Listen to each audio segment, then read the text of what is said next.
Fede. Quisiera presentarlo, que Fede, además de un amigo, es un gran erudito, una de las personas más brillantes que conozco, así que es un gran honor presentarlo.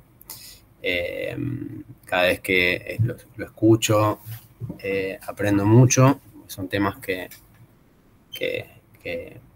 cuales ignoro mucho más de lo que sé, como en todo, pero en estos especialmente. Así que lo presento un poco a Fede para quienes no lo conocen. Él estudió historia en la UBA, de hecho fuimos compañeros de cursadas durante muchos años, y ella estudiaba la lengua árabe, si no me equivoco, por lo menos desde el año 2001, ¿no? Ahí cerca de su casa, él empezó a estudiar la lengua árabe, solo, con su alma, bueno, con maestros obviamente, pero a partir de una iniciativa personal, ¿no? Alentado con Pablo Vierna, un profesor de la casa, ¿no? Con quien desde hace mucho tiempo que él trabaja. Y en UNIPE, aquí en nuestra casa de estudios, él da materia de historia de las civilizaciones islámicas, ¿sí? En su formación aprovecho para contar que él ha estudiado papirología, numismática, ¿sí? Es decir, que él tiene una formación también en área filológica muy sólida, y ha dado clases privadas de latín, de griego y de árabe. No sé si de alguna más, él le agregará ahora si es pertinente, pero me consta que de latín, de griego y de árabe sí. Así que bueno, esto es brevemente la biografía de Fede, y ya le doy la palabra a él con su conferencia que nos va a dar hoy: Arabia, Alá y los árabes en la larga antigüedad tardía, discusiones de etnogénesis y evidencias. Fede, tenés la palabra. Bueno, muchas gracias, Santi, por esta presentación tan elogiosa como siempre. Debo pedirte disculpas y pedirle disculpas quizás también a la audiencia por este título excesivamente ampuloso que tiene la presentación del día de hoy. No pude evitar la tentación, como verán, no voy a ser el único, esto es bastante común en el campo, de la aliteración, ¿no? Arabia, Alá y los árabes, ¿no? Todo con A. En la larga antigüedad tardía, bueno, eso van a ver que refiere, digamos, a un tema que en un momento pensé en tocar durante la charla, pero ya se hacía excesivo. Así que este tipo de discusiones de periodización lo dejamos para otro momento. Discusiones de etnogénesis y evidencias, bueno, digamos, en eso no les voy a faltar. De etnogénesis vamos a hablar, y sobre todo vamos a hablar de evidencias. Justamente como para sentar, digamos, el tono de la charla de hoy, les dejaba para la portada de la presentación una imagen bueno, acá está la descripción, simplemente lo voy a leer. Ustedes van a ver que, digamos, mi modus operandi durante estas presentaciones es leer un texto que he preparado.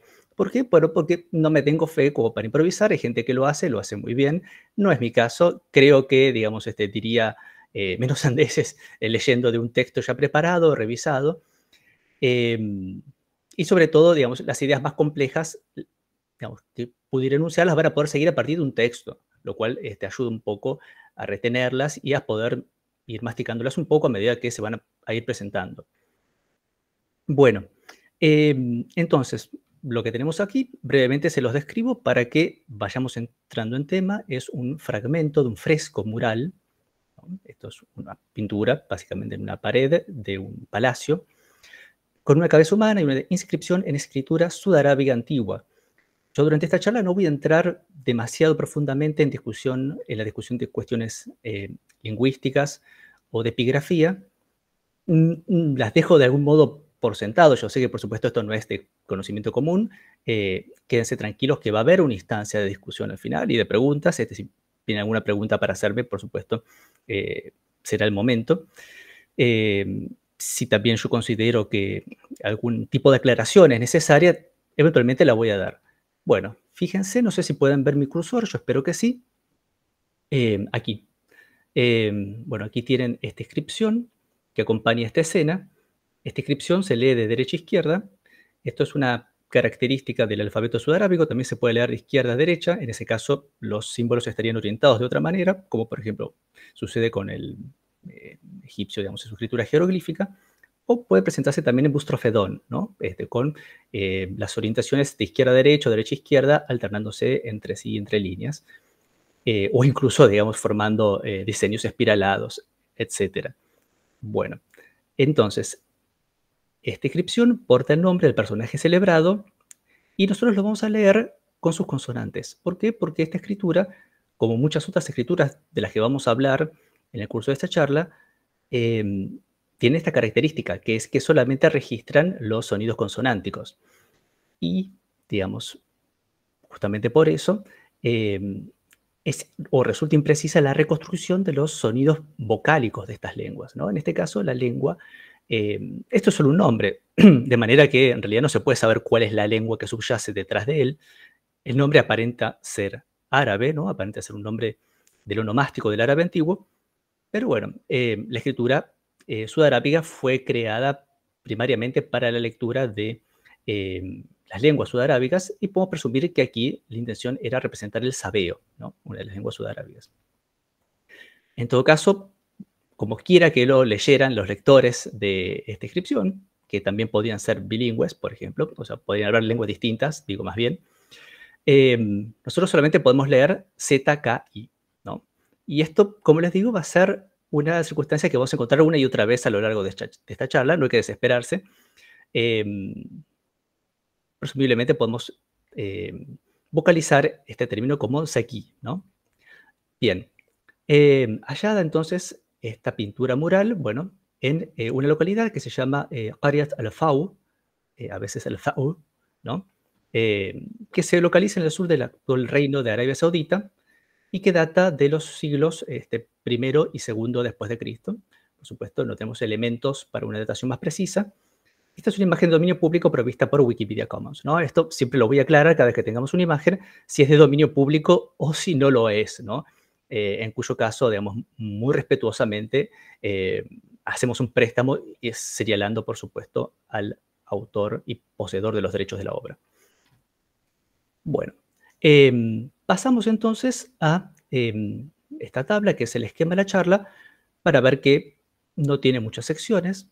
Tiene una sección primera que se llama a modo de justificación, que en realidad, a mi justo de entender, es ella misma, esta sección. Hola, hola. Buenas tardes, saludado. ¿Qué tal? Sí, le pido por favor que ponga su micrófono en mudo mientras dure la presentación. Muchas gracias. Bueno, entonces, volviendo, digamos, a la descripción del esquema de la charla, ¿no? Tenemos, por un lado, una primera sección, a modo de justificación, que entiendo yo, es una sección un poco injustificable. Eso lo digo, por supuesto, desde mi opinión. Va a consistir en buena medida en un raconto, digamos, de algunas actividades profesionales, ¿no? Relevantes o relevantes a esta charla y a la discusión un tanto en abstracto de algunos temas metodológicos, historiográficos, inspirados por la lectura de un libro de, digamos, el historiador sirio, damasceno, Aziz el-Azme, ¿no? Que se llama The Emergence of Islam in Late Antiquity, Allah and His People, ¿no? El surgimiento del Islam en la antigüedad tardía, Alá y su pueblo. Bien, eso va a ser a modo de presentación.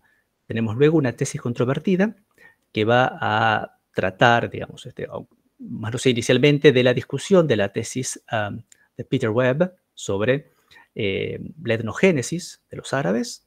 Y por último, un capítulo, digamos, más dedicado a la evidencia epigráfica que se va a llamar Allah, Yahvé y el Dios, o el Dios, ¿no? Y después finalmente llegaremos a la discusión. Bueno, comencemos entonces con este breve, no tan breve quizás, preludio. Bien, como les anticipaba, entonces lo que tenemos es texto que voy a leer y, digamos, acotaciones que, digamos, si la inspiración me ayuda, bueno, haré, digamos, respecto al texto para aclarar cosas que quizás por mor de la brevedad se me hayan pasado, o quizás se haya expresado de una manera demasiado sucinta y haya que aclararlas. Bueno, eso también, digamos, va a ayudar a que podamos llegar al final de la charla dentro del plazo estimado de entre 1 hora y media y 2 horas, ¿no? Bueno, comienzo entonces a leer esta filmina. Les pido perdón si esta modalidad les resulta quizás no tan entretenida, ¿no? Como una inspirada improvisación. Bueno. ¿Perdón? Ahí los que tengan el micrófono encendido, por favor, les pido lo apaguen, ¿no? Y después las preguntas las pueden hacer al final, pero por ahora les pido silencio. Bueno, pasamos entonces a leer. Si nuestras primeras participaciones en el presente ciclo tuvieron por tema al examen de aquellas sociedades que se están produciendo procesos políticos de gran relevancia contemporánea, con el ciclo yo me refiero a la Semana UNIPE virtual, ¿no? Concretamente, que es lo que nos reúne ahora, ¿no? Acá hago un repaso. Belén se va a acordar de todas estas charlas, porque estuvimos juntos durante la mayor parte de ellas, a menos que me equivoque, a menos que haya habido alguna excepción y ella haya sido reemplazada, en todo caso, por Santi. Bueno, entonces, rememoro la primera de ellas, ¿no? La Primavera Árabe sobre la situación tunecina, y Argelia, la Revolución de la Sonrisa, ambas de 2021. Estoy dando los títulos a veces en un formato corto. Bueno, esas fueron las dos primeras charlas que he dado en este año, 2021, en el marco de, digamos, la Semana UNIPE virtual. Y si bien las dos siguientes estuvieron dedicadas a la discusión de los orígenes y configuración de las creencias tempranas de la tercera rama del Islam, el ibadismo, ¿no? Que es una rama, digamos, muy minoritaria, poco conocida, pero sin duda relevante, sobre todo para los estudios del Islam temprano. Bueno, el título de estas charlas fueron, por un lado, el archipiélago ibadita, y por el otro lado, la gente de la rectitud, ambas charlas dadas en 2022. Yo, digamos, menciono estos títulos y confío que estas charlas estén subidas a la red. No he tenido la ocurrencia de ir a revisar, pero creo que lo están. Bueno, y habiéndonos tornado finalmente en el año 2023, primero, ¿no?, a la descripción de la compleja crítica textual suscitada por el texto literario Khalil Awadimna, ¿no?, en la charla llamada El viaje de Burzoy. A todo esto aclaro, ¿no?, que existen dos charlas digamos, dictadas dentro del marco de la Semana UNIPE virtual, tradicionalmente una a fines de febrero o comienzos de marzo y otra a mitad de año. Bueno, y habiendo examinado entonces en la segunda charla del año pasado la afiliación de los conceptos claves del chiismo duodecimano en las elaboraciones teológicas de los al-Mu'tazila, ¿no?, movimiento teológico dentro del Islam, de teología dialéctica, bueno, esta charla se llamaba La gente de la casa, habremos de abocarnos ahora a una discusión de carácter pedagógico, por lo menos en parte, ¿no? Bien, continúa entonces. Una reflexión de carácter profesional y una constatación programática surgieron, surgieron de este giro al revés, ¿no? Ahí creo que me expresé mal. Este giro surgió de esto, ¿no?, de una reflexión de carácter profesional y una constatación programática. Bueno, vamos a ver de qué se trata esto. Por un lado, la observación de que los tópicos electos o elegidos en las anteriores charlas, si bien encontraron una favorable recepción entre el público general y los colegas, tuvieron pese a ello una incidencia marginal en el dictado de los contenidos de las asignaturas temáticamente relacionadas de la carrera de Historia de nuestra universidad, que son justamente las que mencionó Santi, ¿no? Esto, por supuesto, no debe tomarse como un vicio de los temas elegidos, sino como un llamado de atención que nos hacemos sobre la posibilidad de una mayor integración entre el presente ámbito de discusión y las clases, ¿no? ¿Qué quiero decir con esto? Que las charlas que di, que ya mencioné, no tuvieron una incidencia en, digamos, en el dictado de las clases, no fueron, o sea, fueron recomendadas a los alumnos, pero ciertamente no se incluyeron como parte de los contenidos de los distintos programas, por justamente tratar de temas de algún modo tangenciales, ¿no?, al dictado de los programas, como mencionamos aquí, de Historia de las Sociedades Islámicas, que se dividen en dos partes, 1 y 2, ¿no? Y, por otro lado, el hecho de que estas charlas están a punto de coincidir con la entrada al tercer año de otra asignatura que se dicta en la UNIPE. Yo con esto también hago un poco de publicidad, ¿no?, respecto de cuáles son las materias relacionadas con el tema de la presente charla que se dictan actualmente, que es la introducción a los estudios coránicos. Bueno, paso a la filmina siguiente. Bueno, vamos a hablar un poco entonces de lo que es nuestra disciplina, ¿no?, que es la historia. Bien, el principio económico de la división de tareas, que impone una especificación creciente de las tareas productivas a medida que aquellas alcanzan una mayor complejidad, la generalidad de esto, tiene desde luego su correlato académico en la especialización, cosa que creo que todos sabemos. Sin embargo, las ciencias históricas expresan la definición de áreas de competencia en términos, primaria pero no exclusivamente, de áreas geográficas y cronológicas de investigación. Esto es algo, creo, bastante básico, ¿no? Así como Santi se dedica a la historia moderna, Belén se dedica al Antiguo Oriente, bueno, yo me dedico a las sociedades islámicas. Es algo bastante elemental. No es la excepción, por supuesto, el área que ahora nos convoca, conocida en el ámbito angloparlante como Islamic History, que hemos preferido traducir, queremos felizmente, como Historia de las Sociedades Islámicas, ¿no? Ese es el título de la asignatura que dictamos en UNIPE. Por entender que su objeto de estudio no es el Islam, ni aún entendido en su interpretación más amplia, sino las sociedades surgidas en su momento al amparo de regímenes estatales que tuvieron al Islam por horizonte ideológico y normativo, ¿no? Bueno, una pequeña disquisición preliminar, ¿no? No se preocupen por todo esto que estoy leyendo ahora, no me tomen tan en serio. Aguanten el aliento y esperen a que lleguemos a las inscripciones, a las monedas, que yo sé que es lo que a ustedes les interesa. Bueno, lo anterior nos conduce a la consideración de un problema doble, tanto teórico-investigativo como pedagógico, puesto que el marco utilizado para el estudio e investigación en una disciplina académica no necesita coincidir con el adaptado para su enseñanza a nivel superior, si bien la coincidencia es, a nuestro entender, deseable. El de los límites de la disciplina, ¿no? Este es el problema que vamos a plantear ahora en estas palabras preliminares. Hemos tenido ocasión en una charla dictada recientemente para los alumnos de la asignatura Mundo Moderno del profesor Esteban Amador, ¿no? Una charla a pedido del profesor, bueno, de describir la educación superior tradicional en el ámbito islámico, que era justamente lo que al profesor le interesaba que sus alumnos, los alumnos de su curso, llegaran a conocer. También por su lado, mi colega Diego Santos también dijo algunas palabras respecto a la educación y la ciencia en la China premoderna. Bien, bueno, hablando de este sistema, ¿no?, educativo, esto es algo, un tema que no tocamos en realidad, o no toqué para hablar en la primera persona singular durante esta charla, pero por supuesto estaba presente allí. En dicho sistema de educación tradicional en el ámbito islámico, cada disciplina se encontraba marcada por un canon de lecturas relativamente estable, ¿no? Así es como, digamos, se ordenaba disciplinariamente, se ordena porque, digamos, esta metodología continúa activa hasta el día de hoy. Las distintas disciplinas, digamos, que componen a la formación islámica tradicional dictada en el ámbito de la madrasa, ¿no?, de la escuela tradicional islámica.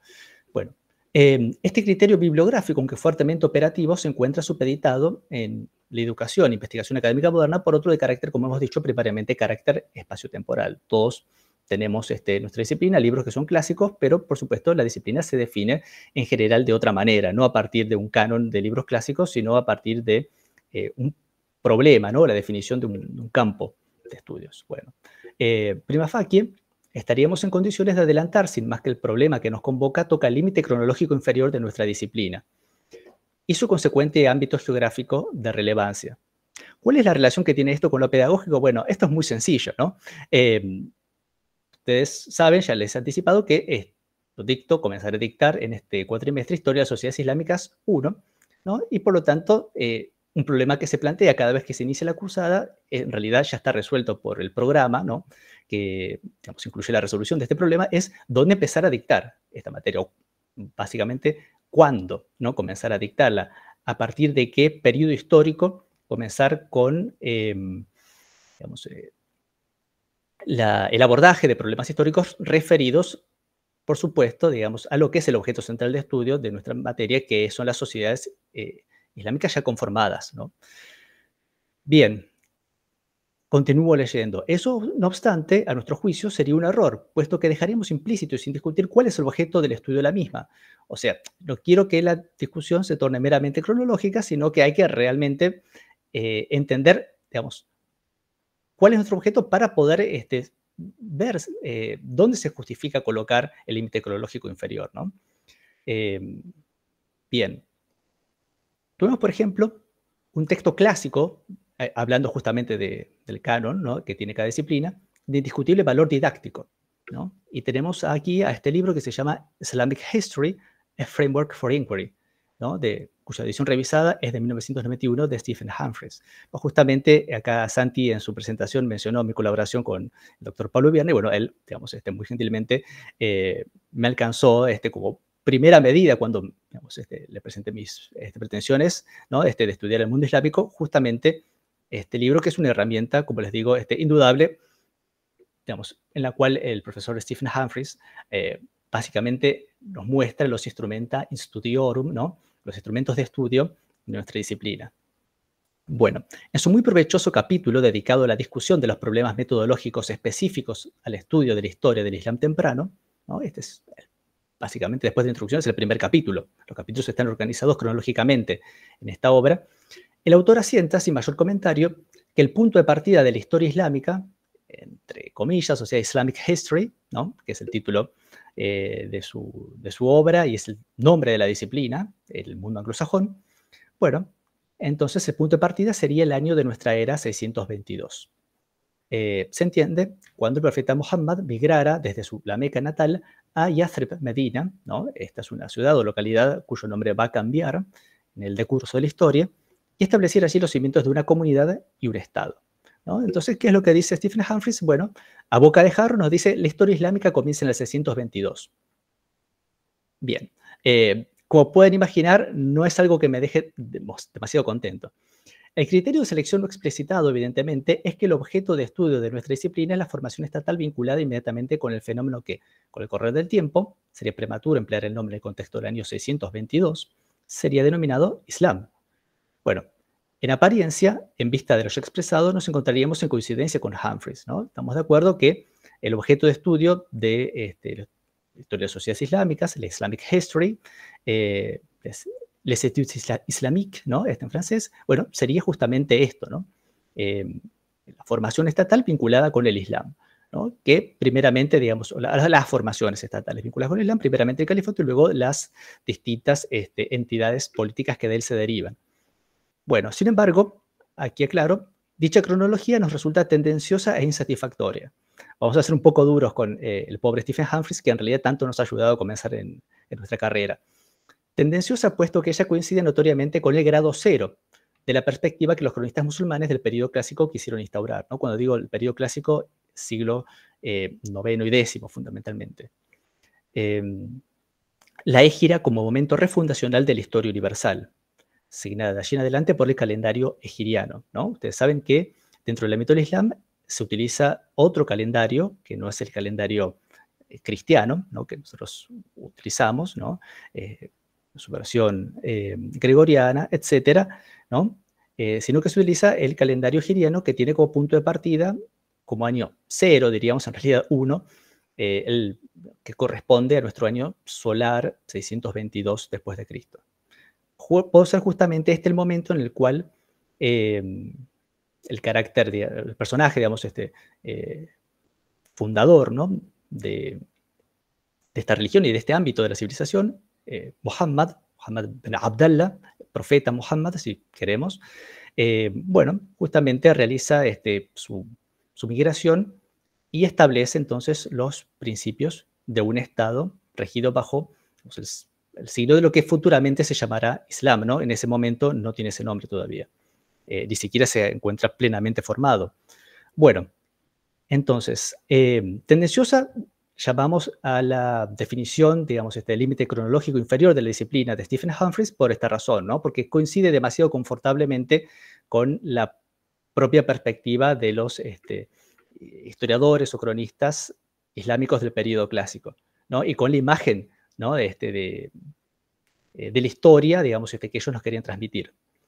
Eso por un lado.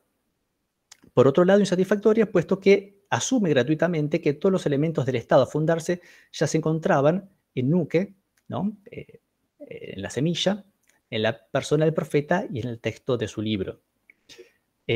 O sea, de algún modo, eso le niega un valor a los elementos que podrían haber confluido, digamos, en la definición, ¿no? Digamos, de un concepto de Estado que podrían haber sido persistentes, ¿no?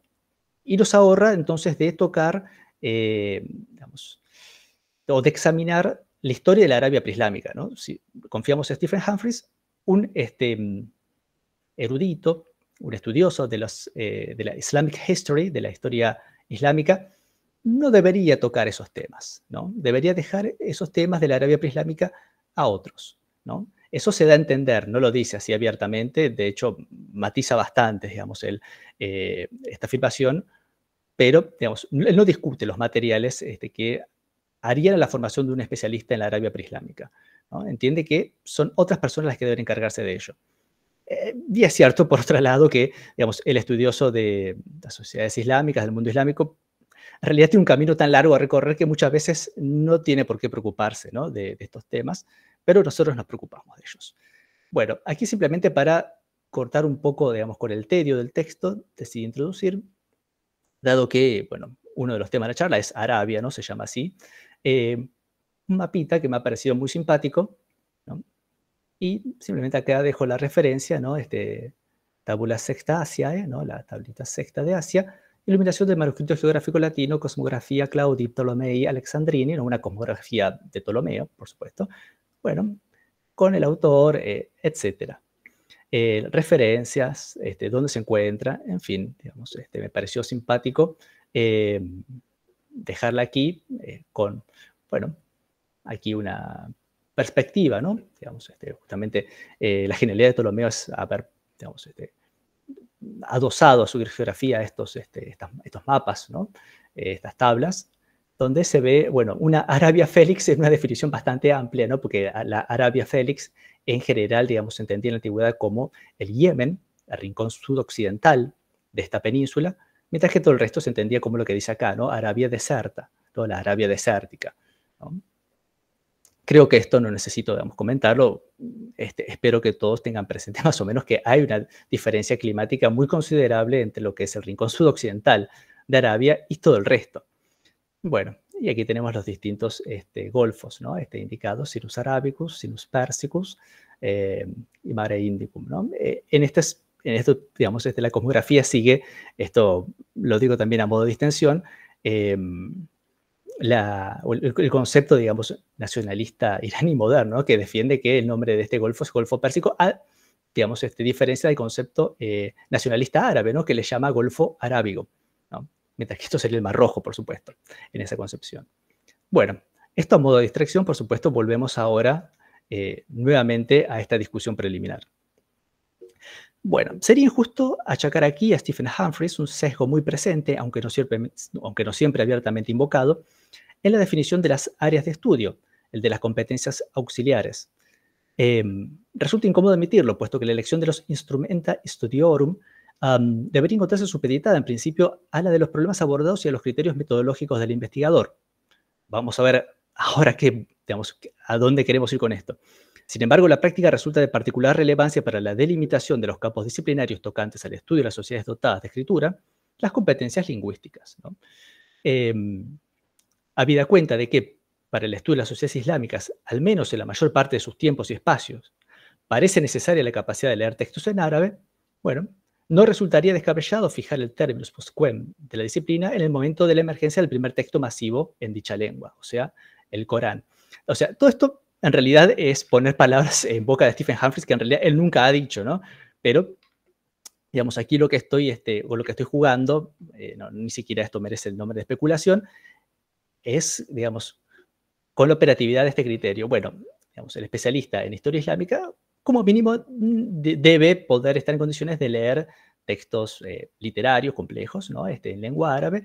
Entonces, podemos, digamos, definir los límites inferiores del campo como coincidentes con el momento en el cual aparece el primer texto masivo en esta lengua, que es el Corán, ¿no? Hay escrituras en árabe que son anteriores al Corán, pero son de carácter meramente epigráfico, son mucho más reducidas, mucho menores. Bueno,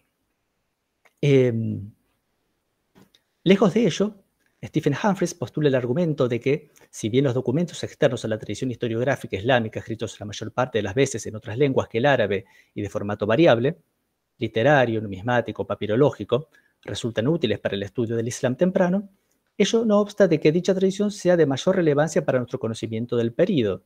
O sea, no niega el hecho de que para estudiar el Islam temprano, bueno, quizás el estudioso desea acceder a fuentes externas, ¿no?, a esta sociedad, si lo queremos llamar, a este estado en expansión, ¿no? Bien, dicho argumento, fundado en una crítica cautelosa de las fuentes islámicas, admite sí una discusión sofisticada, y de hecho ha sido el objeto de un cuestionamiento radical y excesivamente vehemente por parte de la corriente revisionista, entre comillas, instaurada por Hagarism de 1977 de Patricia Crone y Michael Cook, hoy considerablemente aquietada. Aquí simplemente hago mención de un jalón importante en la evolución de la disciplina. Este fue un momento en el cual estos autores, a los cuales otros siguieron, consideraron que para el estudio del Islam temprano, solamente restringiéndonos a ese periodo histórico, las fuentes en árabe, sobre todo, digamos, islámicas, resultaban insatisfactorias y por lo tanto había que acudir a fuentes, digamos, en otras lenguas, provenientes de otras tradiciones religiosas, sobre todo políticas, para interpretar los acontecimientos de los comienzos, digamos, del Islam, ¿no? Los primeros 2 siglos, digamos. Bien, eso fue una perspectiva que fue relativamente popular durante un par de décadas, ¿no? Sobre todo la década del 80. Y hoy día, bueno, esta perspectiva está en buena medida abandonada, ¿no? Hoy día se considera que las fuentes externas son importantes para el estudio del Islam temprano, como así también lo son las fuentes internas propias, ¿no? De la tradición histórica, ¿no? Islámica. Bien, pero no, nuevamente no son las fuentes disponibles las que deben guiar la delimitación de nuestro campo académico, sino su objeto específico, ¿no? O sea, dejemos de lado, esto es una consideración personal, ¿no? Por supuesto, dejemos de lado las competencias específicas, ¿no? Las competencias auxiliares, ¿no? El manejo de lenguas, el manejo de, digamos, documentaciones específicas, ¿no? ¿Cómo decirlo? O, digamos, o el trabajo con formas específicas de documentación, ¿no? Como es, por ejemplo, son las inscripciones, ¿no? La epigrafía, la papirología, la numismática. Bueno, dejemos de lado esto como un factor definitorio de un campo de estudios y dejemos de lado también las fuentes disponibles. Muchas veces, digamos, debemos acercarnos a fenómenos históricos para los cuales las fuentes no son las que nosotros quisiéramos. Lo que nosotros debemos priorizar siempre es la definición del problema, ¿no? ¿Cómo queremos, o sea, cuál es el problema que debemos o que queremos abordar? Y a partir de allí, bueno, ensayar una estrategia, digamos, hermenéutica, interpretación de las fuentes para poder, digamos, abordar el mismo. Bueno, este objeto específico, lo hemos dicho, es el Estado instaurado bajo el signo del Islam, ¿no? Esto es lo que entendemos que es el objeto de estudio, digamos, de esta disciplina, que es la historia islámica o la historia de las sociedades islámicas. El espectador atento, no obstante, habrá notado que su nombre se encuentra ausente en el título, por otra parte abundante en nuestra ponencia. Ellos solo en apariencia lo hemos subsumido por borde de la literación, ¿no? Porque todo comience con A, en el de Alá. Si ya hemos mencionado de Patricia Crone a Hagarism, libro cuya tesis principal tuvo poca fortuna, ¿no? Su tesis principal era esta: el Islam como derivado de un movimiento mesiánico judaico mal comprendido. Bueno, les ahorro, digamos, leerlos, sepan que, aunque es muy interesante, ¿no? Por cierto, sepan que, digamos, esta tesis está descartada. Bueno, nos referimos ahora a otro libro de Patricia Crone, God's Caliph, de 1986, que la infatigable danesa escribirá junto con Martin Hens con el argumento igualmente rechazado, ¿no? Digamos, Patricia Crone era un iconoclasta, era una persona que intentaba argumentar, digamos, o arguir argumentos siempre muy extremos y casi siempre, digamos, con este fin, lo cual ella defendía, ¿no? Como, bueno, no me importa tener razón, lo que me importa es, digamos, generar ruido y producir reflexiones dentro de mi campo disciplinario que considero que se encuentra, digamos, afectado por un conservadurismo extremo, ¿no? Esa era la tesitura de Crone.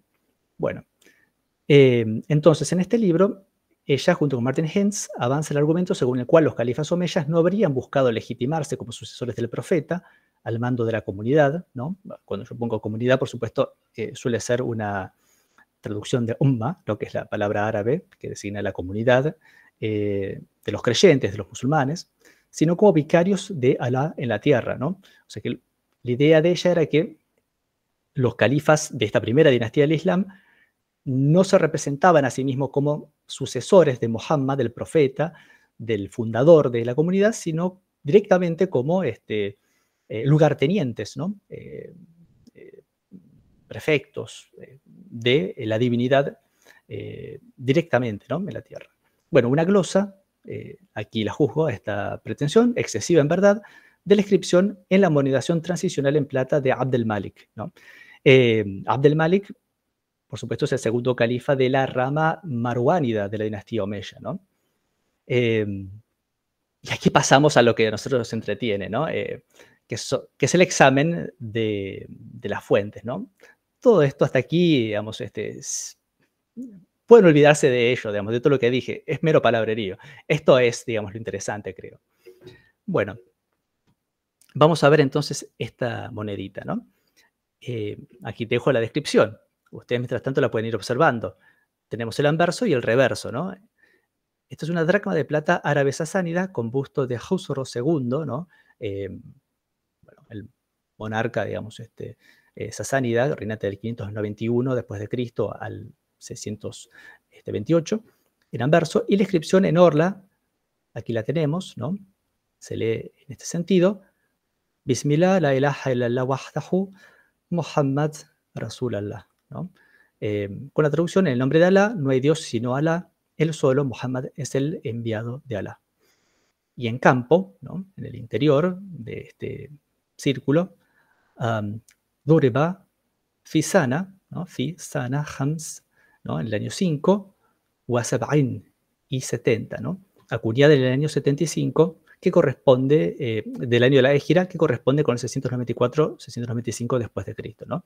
Sepan que los años egipcianos son lunares, son años de 354 días, y entonces no corresponden exactamente con nuestros años solares. Bueno, la seca, que no está dada aquí en anverso, que es donde debería estar, con toda probabilidad es Damasco, ¿no? La capital en este periodo. En reverso, en torno a la figura del califa Abd el-Malik, ¿no? Por esto esta amonedación transicional es notable, ¿no? Digamos, desde todo punto de vista, desde el punto de vista de la historia política y desde el punto de vista de la historia del arte. Si bien nosotros conservamos otras manifestaciones, ¿no? Digamos, de la imagen del califa bajo la forma de estatuas, ¿no? Como las encontrás en el palacio de Qusayr Amra, ¿no? Palacio Omeya, que se encuentra, digamos, en el desierto de lo que actualmente es el Reino de Jordania, donde tenemos una estatua que representa exactamente esto. Bueno, lo que tenemos aquí es la efigie del califa, ¿no? Esto, por supuesto, le llama la atención, o le llamará la atención a todos aquellos que conozcan cuál es la forma de que va a tomar la moneda islámica, la forma que tomará por excelencia después de la reforma de Abd el-Malik, ¿no? De este mismo califa que tenemos aquí representado, que, digamos, va a introducir una amonedación puramente epigráfica, anicónica, ¿no? Donde no van a haber imágenes como esta, y mucho menos el busto del emperador sasánida, ¿no? Este busto del emperador sasánida se encuentra aquí porque, bueno, justamente la amonedación en plata, el califato omeya, continúa en una tradición, ¿no? El imperio sasánida, y fíjense cómo quedó la imagen de Khusro ya fosilizada, ¿no? Khusro hacía mucho tiempo que había fallecido ya. Bueno, entonces, aquí doy el periodo de reinado de Abd el-Malik como para que sepan, ¿no? Digamos, de qué periodo estamos hablando: 685, 705 después de Cristo, 65 al 86 de la Égira, de pie, como lo ven, en actitud amenazante, como a punto de desenvainar su espada, ¿no? Esta es la espada. Bien, después, digamos, históricamente hubo una discusión por esta cosita que está acá, que no se llega a ver bien, en otras imágenes monetarias es más largo, y que se ha discutido si era una trenza o si era un rebenque, y hoy día la discusión digamos, se inclina para el lado del rebenque. Lo digo como una anécdota nomás. Bueno, con las leyendas, Amir al-Mu'minin, ¿no? Comandante de los creyentes, a izquierda en el campo, y a la derecha, Khalifat Allah, califa o vicario de Dios, ¿no? Fíjense que ahí tenemos en esta moneda justamente el argumento entero del libro de Patricia Crone y Martin Hinds, ¿no? God's Caliphs, ¿no? Los los califas, los vicarios de Dios. Bueno, en fin, esto es algo que aparece en una moneda de este año, y que después esta inscripción deja de aparecer, ¿no? Y realmente, digamos, parece excesivo leer demasiado, ¿no? Ahora vamos a explicar por qué aparece esta inscripción, pero leer, digamos, en ello una pretensión teológica, ¿no? Digamos, y política, sin duda, digamos, que los califas no estaban dispuestos a hacer, ¿no?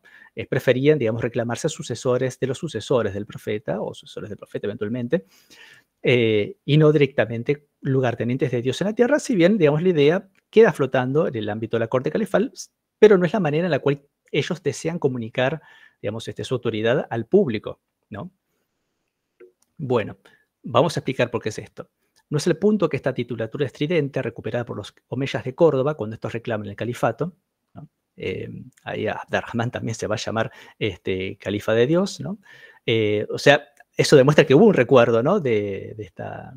del uso oficial de este título. Bueno, no fue una inspiración del momento y prontamente abandonada por Abd el-Malik. Bueno, el tema que, bueno, esta inspiración fue planteada por el desafío del líder Jariji, ¿no? Los Jarijíes son justamente miembros de esta tercera rama del Islam, ¿no? Si bien estos en particular, por ser violentos, o por haber sido violentos, fueron repudiados, ¿no? Por el resto de esta rama, ¿no? Cuyos representantes actuales son los ibadíes. Bueno, y aquí doy el nombre de este líder, ¿no? Vuelvo atrás. Qadari ibn al-Fuja'a, ¿no? Quien se proclamara como lo testimonian en Pasleví sus dirhemes de Bijapur, comandante de los creyentes. Bueno, ahora vamos a ver el dirhem. Más allá de que los omeyas, al menos en su rama marwárida, así como también sus sucesores abásidas, bueno, esta es la siguiente dinastía del Islam, se proclamaran oficialmente en tanto comandantes de los creyentes como sucesores del liderazgo del profeta Muhammad, y que insistieran bastante menos en la delegación directa del dominio por parte de la divinidad.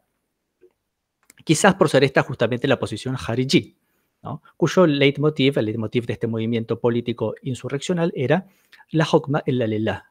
El mando no es sino de Alá, ¿no? Bueno, no cabe entonces la menor duda de que el culto a Alá era la clave del entero sistema político. Acá hay una rata. O sea, ¿qué digo aquí, no? Que a pesar de que esta pretensión de los califas de ser los vicarios de Dios en la tierra, como modo de comunicar su autoridad a su público, fue una cosa del momento, ¿no? Que dejó una memoria, como hemos visto en los, por ejemplo, omeyas de Córdoba, o también los fatimíes, ¿no? Otra dinastía del Islam que también reclamó para sí, digamos, esta capacidad. Bueno, a pesar de que esto fue una pretensión del momento, de todas maneras, insisto, el culto monoteísta, por supuesto, de Alá, es la clave entera del sistema político instaurado por el Islam, ¿no? Y ahora vamos a ver la monedita de o la moneda. Fede, Sí. solo te quería avisar, son 15.50. Ok, Eso. perfecto. Avisaba, Sí, ¿no? voy a tener que ir más rápido porque todavía falta bastante. Bueno, gracias. Dale, sí. Así dejamos un espacio a preguntas. Buenísimo, buenísimo, buenísimo. Bueno, bien, aquí lo tenemos entonces a este dirhem, ¿no? El dirhem de plata, o dracma de plata, los dos nombres valen, con el busto de Josro II en anverso, igualmente la inscripción en orla, ¿no? La hukma illa lillah, ¿no? Es el lema Jariji, no es el mando sino de Alá, y en campo en escritura Pasleví, ¿no? Una escritura que se utilizaba para registrar el persa medio. Bueno, esto también sin vocalización, Abdullah Qatari, Amir Khrishnikan, ¿no? El siervo de Alá Qatari, comandante de los creyentes, ¿no? Con lo cual, digamos, se demuestra que este insurrecto en realidad lo que pretendía era tener un estatus igual al de Abd el-Malik en Damasco, ¿no? Se pretendía comandante de los creyentes también, el desafío directo el que hacía, y en reverso en campo en escritura Pasleví el año de acuñación 76 de la Égira y la seca de Arabgird en Fars, ¿no? Esta provincia que actualmente se encuentra en Irán. Bueno, avanzamos un poquito más. Pero, ¿quién es Alá? ¿No? Ya acabo de decir antes de la filmina con la moneda que la clave de bóveda, digamos, del sistema político islámico es el culto monoteísta de Alá. ¿Quién es Alá?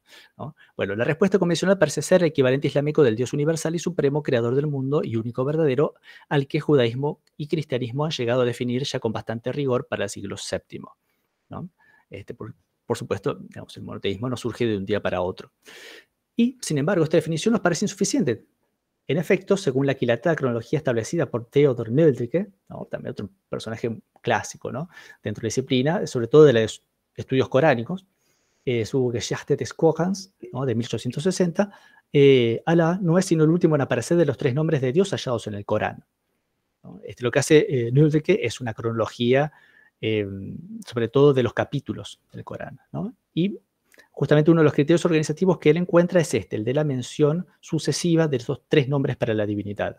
Rabb, Señor, o Arab, el Señor, Ar-Rahman, ¿no?, que es un nombre de la divinidad que se encuentra digamos, en el registro inscripcional, sobre todo de la Arabia Sudoccidental, el Yemen, para su periodo, digamos, monoteísta, del cual hablaremos, y también en alguna medida menor en la Arabia Central, ¿no? Y Allah. Bueno, de ellos solo el primero podría expresar adecuadamente todos estos nombres que se utilizan en otros ámbitos, ¿no?, de la antigüedad tardía para definir o para referirse a Dios único, universal, supremo, creador del mundo, etc., ¿no?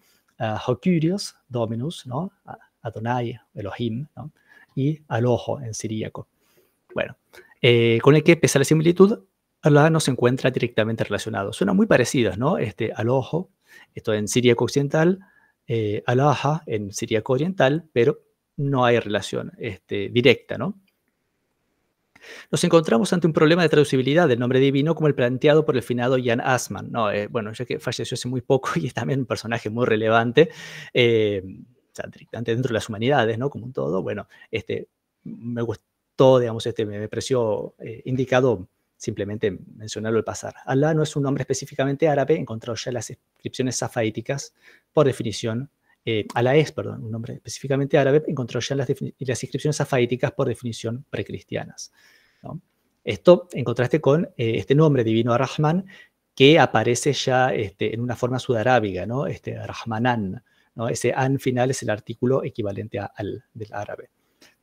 Para el idioma sabeo, ¿no?, que es uno de los idiomas representados por las escrituras, por la escritura sudarábiga. Bueno,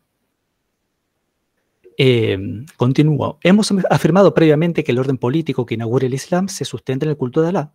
Ahora parece necesario, aunque brevemente, justificarlo. En verdad, esta es la regla para el régimen que el Islam ha venido históricamente a suplantar, sin duda alguna, el del Imperio Romano, al menos desde el momento en que la segunda capital del Islam sea Damasco, ¿no? Esto básicamente es la tesis de Aziz el-Azme, ¿no?, este profesor sirio que he mencionado. Desde el siglo IV de nuestra era, el Estado romano se basa en una creciente coincidencia entre la concentración de autoridad de una figura imperial altamente sacralizada, una cada vez más compleja burocracia asociada. Esto, lo de la sacralización, en realidad ya comienza, por supuesto, en el periodo pagano, ¿no?, cuando se instala la posición del emperador con el título de Augustus, ¿no? Pero, digamos, por supuesto, esto se acentúa muchísimo con la cristianización del imperio. Una cada vez más compleja burocracia estatal asociada y un culto oficial monoteísta de carácter transregional, ¿no?, a diferencia de los cultos paganos, que eran, no todos, con alguna excepción, de carácter más bien local, ¿no? Digo, con alguna excepción, por ejemplo, el culto del emperador, ¿no? Creo que es una de las excepciones más notables desde el punto de vista político, ¿no? Después había otros cultos, el mitraísmo, Isis, ¿no?, etcétera, que también tenían un carácter transregional. Bueno, por supuesto, el propio cristianismo, el judaísmo, etcétera, cuya universalidad de ritos, escrituras, doctrinas y jerarquías sacerdotales reúnen idealmente a los ciudadanos del imperio en una comunidad de fe, ¿no? Quedamos a entender con esto que desde que el imperio romano se cristianiza, estamos ante otra era histórica, básicamente, donde el Estado, caracterizado de imperial, adquiere una configuración, digamos, radicalmente novedosa.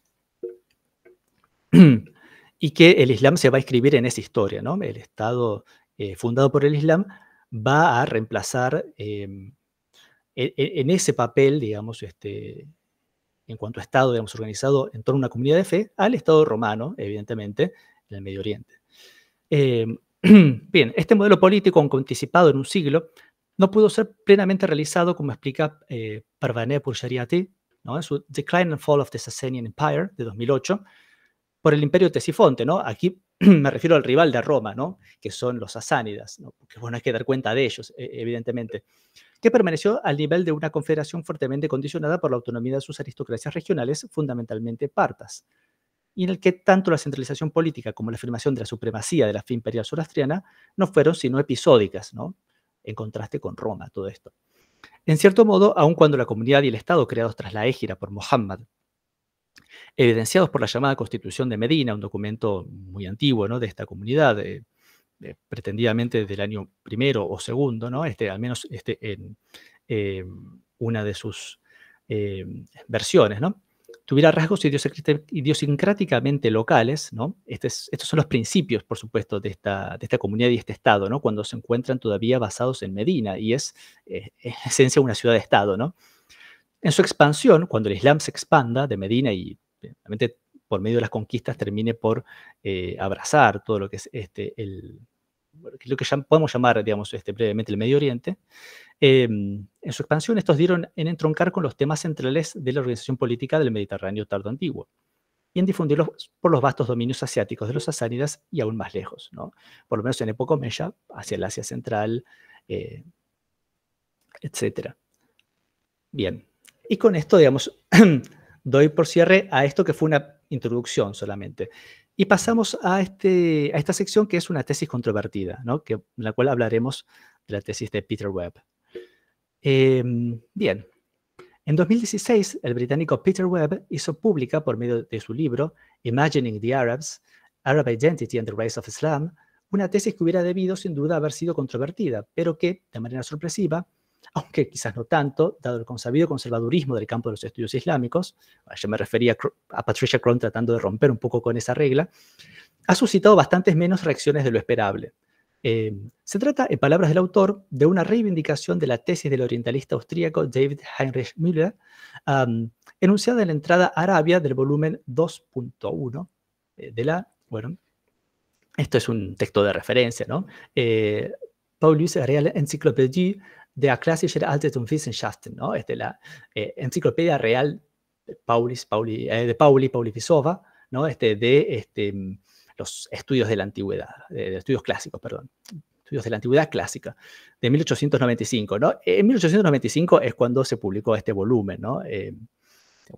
La publicación de estos tomos continúa hasta 1980. Pero bueno, Arabia, como se publicaba por orden alfabético, Arabia fue uno de los primeros, o la entrada a Arabia estaba dentro de los primeros volúmenes publicados, en esta fecha, como les digo.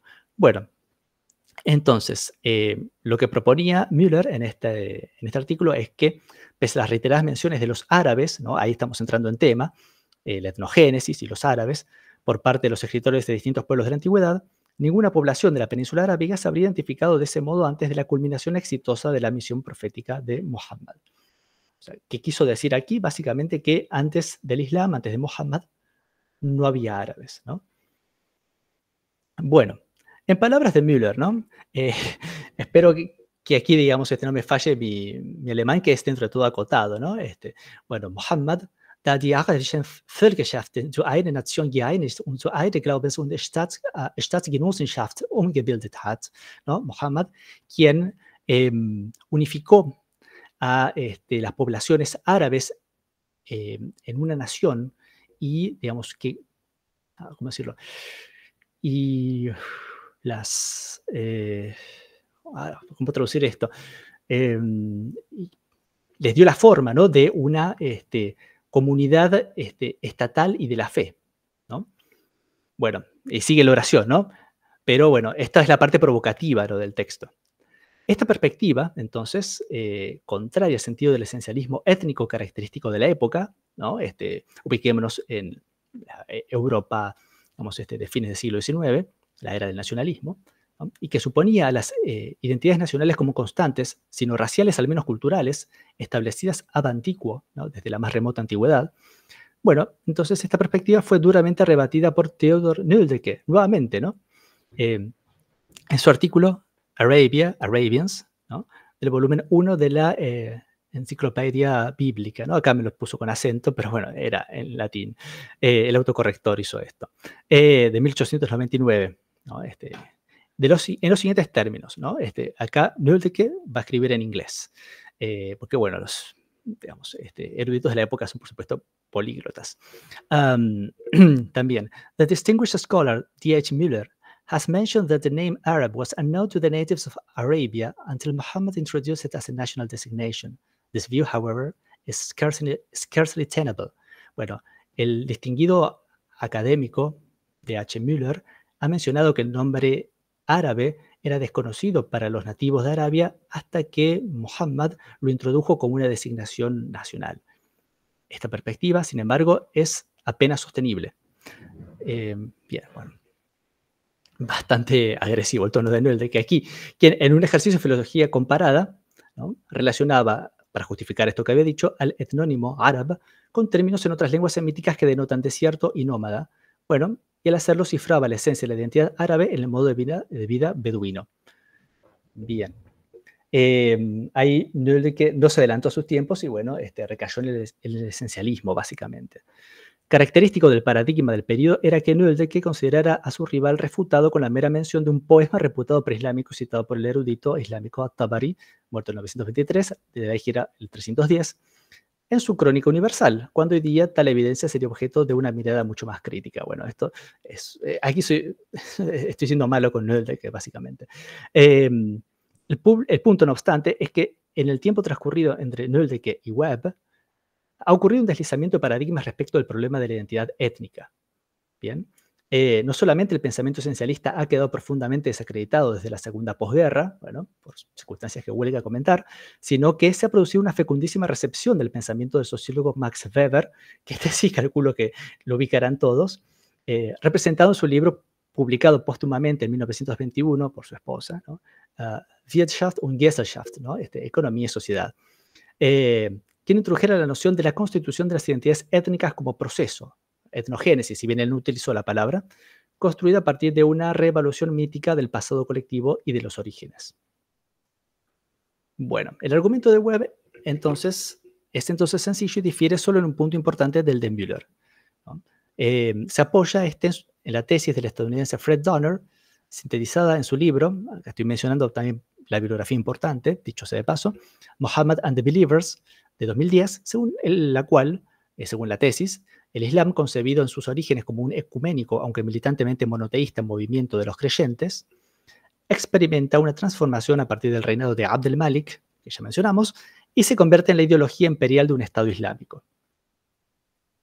Bien, entonces, como ven, el Islam pasa a ser un movimiento, a ser una ideología imperial, a partir de este reinado bisagra, ¿no?, que es el de Abd al-Malik. Según esta tesis, por supuesto, discutida, puesto que este Estado, de manera contradictoria con las pretensiones universalistas de su ideología, se apoya aún en los privilegios de una aristocracia guerrera tribalmente organizada, ¿no?, ese es, digamos, el sustento militar del califato omeya, tribalmente organizada en el sentido de que el ejército de este califato se reconoce organizado por tribus, ¿no?, que es una categoría, digamos, bastante hueca, y que, digamos, en el contexto militar puede simplemente referir a nombres de unidades militares, ¿no? Y, digamos, canteras, por así decirlo, de donde esta mano de obra militar se extraía. Bueno, entonces, este estado, digamos que es el estado de los omeyas marwánidas, de manera contradictoria con las pretensiones universalistas de su ideología, ¿no? Porque el Islam, bueno, al igual que el cristianismo, digamos, el Imperio Romano se pretende universalista, se pretende, digamos, una fe o una comunidad que puede ser abrazada por básicamente todos los seres humanos. Esto entra en contradicción con la idea de que hay una aristocracia privilegiada allí, que serían los árabes, ¿no? Bueno, el Estado entonces percibe un interés creado en la definición de una identidad étnica común, a dicha casta guerrera y a la dinastía gobernante, que es, según Webb, la identidad árabe, surgida entonces y no en tiempos de Muhammad. O sea, ¿qué quiere decir Webb entonces? Que la identidad árabe es de algún modo promocionada por la dinastía omeya para crear este lazo entre ella misma, ¿no?, y estas aristocracias guerreras, ¿no? Es decir, nosotros somos árabes, hemos conquistado este imperio y por lo tanto tenemos tales privilegios. Y por supuesto, todo esto está en contradicción con la idea universalista del Islam. Bueno, Para establecer su tesis, Webb se siente obligado a refutar dos perspectivas alternativas. La primera apuntaría a la persistencia embrionaria de una forma de la identidad árabe, necesariamente vaga, dada la notoria escasez de referencias en las fuentes preislámicas a la misma, ¿no? Una persistencia, o sea, anterior a este proceso, ¿no? El proceso de definición supuesta de la identidad árabe por la dinastía omeya, basada fundamentalmente en un sentido de la afinidad lingüística entre los hablantes del árabe antiguo. No voy a entrar en el tema de la lingüística, pero démoslo por establecido el árabe antiguo, ¿no? La existencia de una forma de la lengua árabe anterior a, por caso, digamos, el surgimiento del Islam, ¿no? La segunda, relacionada con la anterior, pondría el punto de actualización en el acto de la prédica de Muhammad, o sea, Muhammad como el fundador, básicamente, de la identidad árabe, con lo que es lo que decía Müller, ¿no? Con lo que la expansión de la afirmación positiva de la identidad árabe coincidiría con la del Estado de Medina. Para rebatir a la primera, Webb aduce la escasez de menciones a los árabes en el corpus de la poesía preislámica, frente a la abundancia de referencias a identidades tribales más restringidas. Nombres que vamos a encontrar después, más adelante, vamos a ver que existe, por ejemplo, Ma'ad, Modar, ¿no? Son confederaciones tribales, que aparecen mucho más mencionadas en la poesía preislámica que en la palabra árabe, ¿no? Lo cual le resulta relativamente sencillo. Para encarar la segunda, Webb debe acometer un trabajo de exégesis, ¿no? Esto es un documento fácil para él, lo siguiente es más complicado.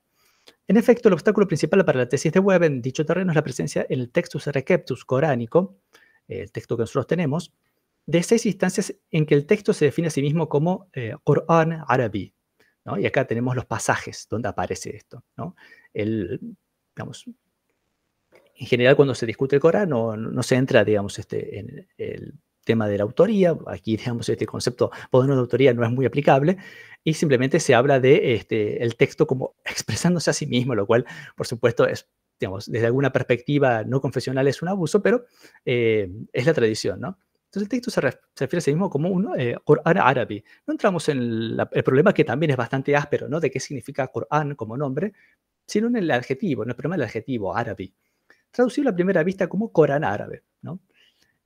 Así como otras 3 referencias al lisan árabe, ¿no? La lengua árabe, calificada adicionalmente como mubina, clara, contrasta explícitamente con el lenguaje barbárico incomprensible, ajami, en este pasaje, ¿no? Se dice que el Corán es árabe y no es ajami, ¿no? Bueno, ajam es justamente, digamos, un término árabe o ajami, que equivale al bárbaros griego, básicamente. La persona digamos, cuya lengua no se comprende. Para dejar de lado aparentemente de lado la... ¿qué quise decir aquí? Su propuesta, ¿no? La conciencia evidentemente compartida por el autor y la audiencia del Corán de una pertenencia a una comunidad lingüística supralocal.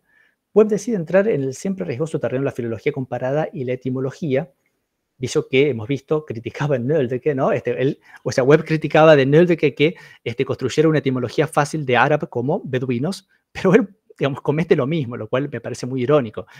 Para interpretar lisan árabe en su contexto, no vamos a citar por qué no llega a esta conclusión, como lenguaje claro, no ambiguo, profético, ¿no? Entiende que árabe significa todas estas cosas, ¿no?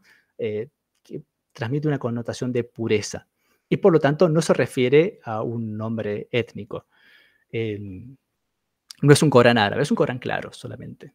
Bueno, claramente la interpretación de Webb de la expresión coránica resulta implausible y forzada. La idea de que el endónimo árabe, ¿no? Endónimo, con esto me refiero a un nombre, digamos, étnico, surgido del propio colectivo, ¿no? Que así se designa a sí mismo.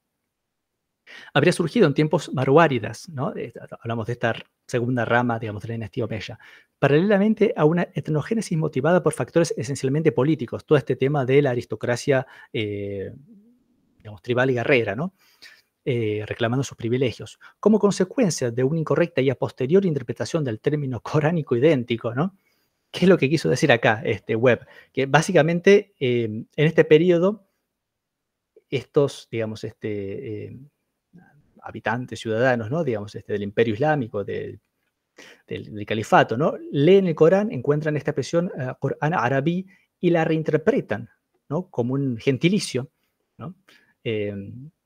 Cuando en su origen significaba otra cosa, significaba puro, Bueno, entendido entonces aquí como el nombre de un lenguaje, lisan árabe, lengua árabe, al que un etnónimo puede ser asociado. Bueno, esto desafía toda verosimilitud, ¿no?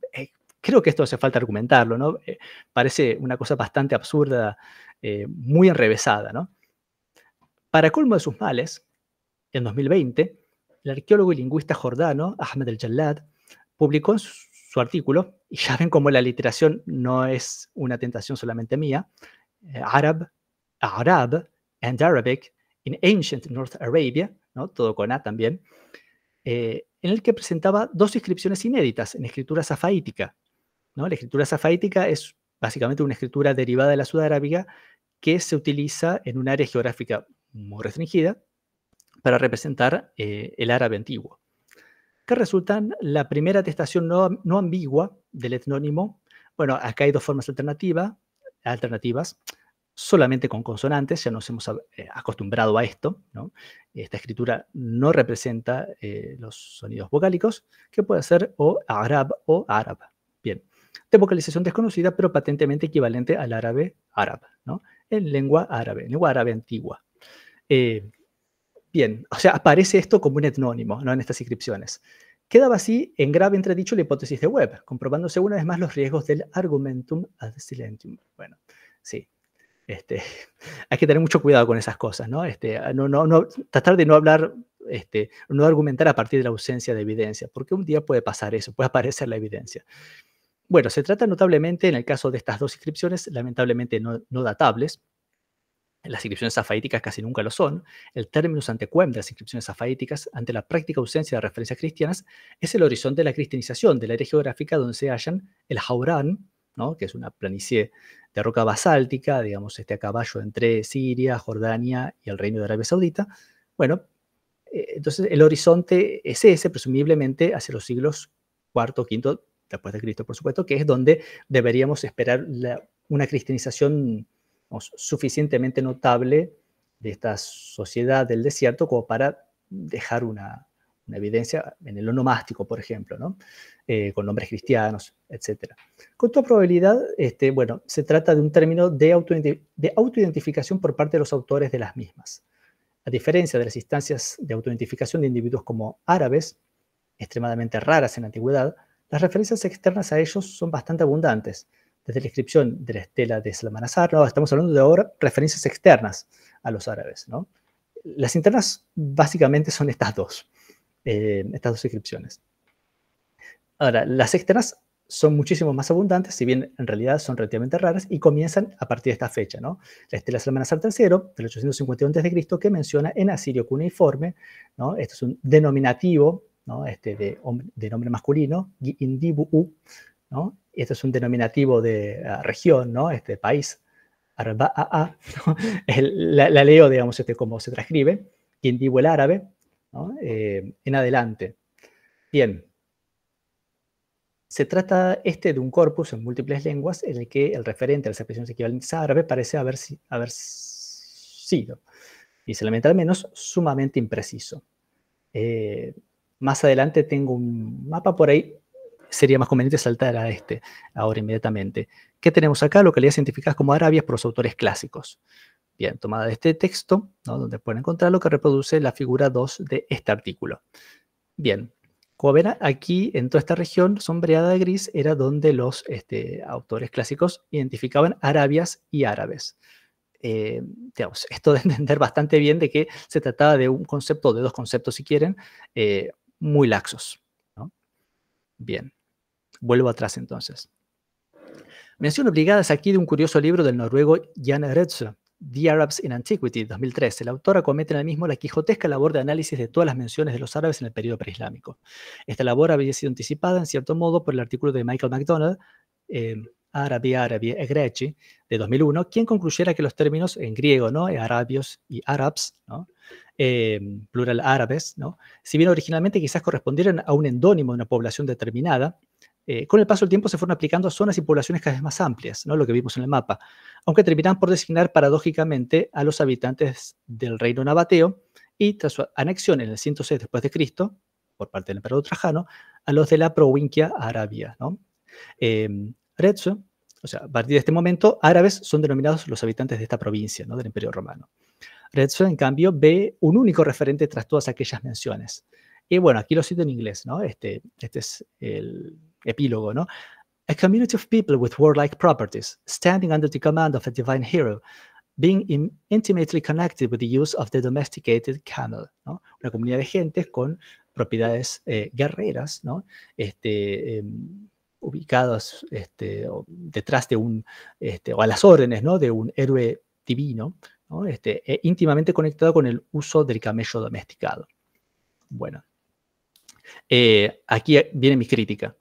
El sentido común nos deja entender que la pretensión de la existencia de una comunidad humana tan particular, diseminada por una geografía tan vasta y perdurable por más de 14 siglos, es desmesurada, ¿no? Desde el 853 y la estela de Salmanasar III hasta el Islam, básicamente. Bueno, con todo, salvo en alguna medida la reputación de Rezzo, el hecho de que esta definición puede iluminar, malgré tout, a los términos encontrados frecuentemente en las inscripciones sudarábigas, también meramente consonánticos, que parecen, errata mía, designar a una organización militar que tomara su nombre quizás de las poblaciones entre las que era reclutada. O sea, esto es muy irónico, ¿no? Rezzo, por supuesto, lo que dijo fue totalmente injustificable, pero quizás de carambola, esta definición resulta muy iluminativa para la aparición de estos términos en otra lengua totalmente distinta, que es el sabeo, en, digamos, una escritura totalmente distinta, que es la sudarábiga, en otro contexto, digamos, geográfico, pero digamos, para este ámbito, la definición parece ser bastante feliz. Entonces, bueno, su reputación quedó a salvo y, digamos, nadie, digamos, se toma a Rezzo tan a la ligera como podría haber sucedido si no hubiera tenido tal acierto. Bien. De mucho mayor interés para nosotros resultan, por contraste, las escasísimas referencias externas precisas, ya no al gentilicio árabe, sino a la lengua hablada por las poblaciones percibidas en la antigüedad como árabes, ¿no? Ya al árabe, a la lengua. Estas referencias nos permiten constatar no solamente la percepción de una unidad lingüística entre dichas poblaciones, sino también que, al menos para la Arabia noroccidental, dicha percepción era esencialmente correcta, ¿no? O sea que había una lengua árabe, ¿no? Que era hablada por poblaciones de esta región. Bueno, la cito rápidamente, ¿no? Tenemos entonces por un lado al geógrafo Urario, circa siglo IV después de Cristo, cuya obra se encuentra perdida, aunque conservamos de ella citas en la Étnica de Esteban de Bizancio, ¿no? Floruit en el siglo VI después de Cristo, digamos, nos llega a nosotros de una manera bastante indirecta, que en su fragmento número 24, tomado del libro V de su geografía, aduce que el topónimo Mozo, cercano a Petra, significa, ¿no? En la lengua de los árabes, ¿no? Tei Arabón Foné, muerte. Un análisis lingüístico cauteloso realizado por el Jallad permite identificar a la lengua del topónimo como el dialecto del árabe antiguo hablado por al menos parte de la población nabatea. Bien, o sea que Mozo es árabe y la identificación de uranio como en lengua de los árabes es correcta. Árabe antiguo. Tenemos por otra parte a Epifanio de Salamina, muerto en el 403 después de Cristo, quien es un Panarion, libro segundo, bueno, este es el pasaje 22:11, aduce que en Petra los locales se dirigen a la Virgen María, por supuesto, en su lengua, digamos, acá arabique dialecto, en la lengua de los árabes, llamándola con el nombre Jaamu, ¿no? Y acá está la frase, ¿no? Kalun Sautena Revisti Jaamu, que parece corresponder, enmienda menor mediante, al árabe clásico Ka'ab, ¿no? La M por la B, ¿no? Eso puede pasar, por supuesto, la transmisión de un texto de la antigüedad, sobre todo con un término que es desconocido, correspondiente al árabe antiguo en su dialecto nabateo, Ka'ab, ¿no? Bueno, que es virgen, básicamente, ¿no? O sea, es lengua árabe lo que estamos viendo aquí. Lo de la guaguación no lo voy a explicar ahora, no tiene sentido. Bien. Tenemos por último el testimonio del Midrash Génesis Rabbah con el comentario de Rabbi Leví, de circa 300 después de Cristo, a Proverbios 7:7, ¿no? Bien. Entonces dice acá el texto, ¿no? En arameo, Amar Leví, Ba'arabia, Tzohim, dice el Rabbi Leví, en árabe dicen o llaman Liyanuqa, al joven, Patzai, ¿no? Lo llaman Patia, perdón. Lo que parece corresponder bien con el árabe Fata, atestiguado para el árabe antiguo del Haurán, en la escritura safáitica, como FTY. O sea, una vez más el Midrash está señalando que una palabra que dice que estar en árabe, bueno, que es comprobable que esta palabra es árabe. Bueno, Citemos por último la mención pasajera, aunque deslumbrante, de Jerónimo al Arabicus Serbo, incluida en el prefacio a su traducción del libro de Job, datado del periodo 389 a 392, en que el autor se encontraba residiendo en Palestina, ¿no? O sea, presumiblemente en contacto con gente que hablaba esto, donde este declara que su traducción procede, bueno, ex ipso hebraico arabicoque sermone interdium Ciro, ¿no? Del propio, de la propia lengua hebrea, ¿no? Traduce Jerónimo del hebreo, aquí este libro de Job, y de la lengua árabe, y de vez en cuando del arameo, ¿no? Acá está la cita. Esta alusión claramente refiere a un grupo de habitantes sedentarios de la región, puesto que desde el siglo IV los romanos denominan comúnmente a los nómades del desierto sirio, bueno, Sarakenoi o Sarakeri.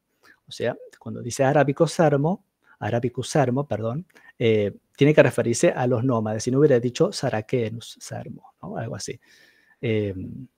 Bueno, de ahí viene sarracero, ¿no? En español. Esta última denominación suele describir, inclusive en la correspondencia de Jerónimo, a poblaciones caracterizadas como violentas. Incluso repentinos avances depredatorios sobre las poblaciones agrarias del imperio se relacionan sin duda alguna con las consecuencias políticas de la destrucción del Estado Autónomo de Palmira en 273 después de Cristo.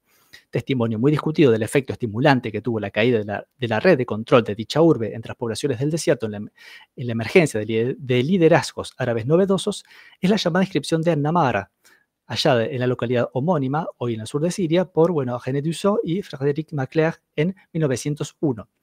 Escrita en árabe antiguo, en una forma transicional del alfabeto nabateo, y datada del año 223 de la era de la provincia Arabia, ¿no? Que comienza en el 106, ¿no? Con la anexión del reino nabateo por Trajano, que esto da, 328 después de Cristo.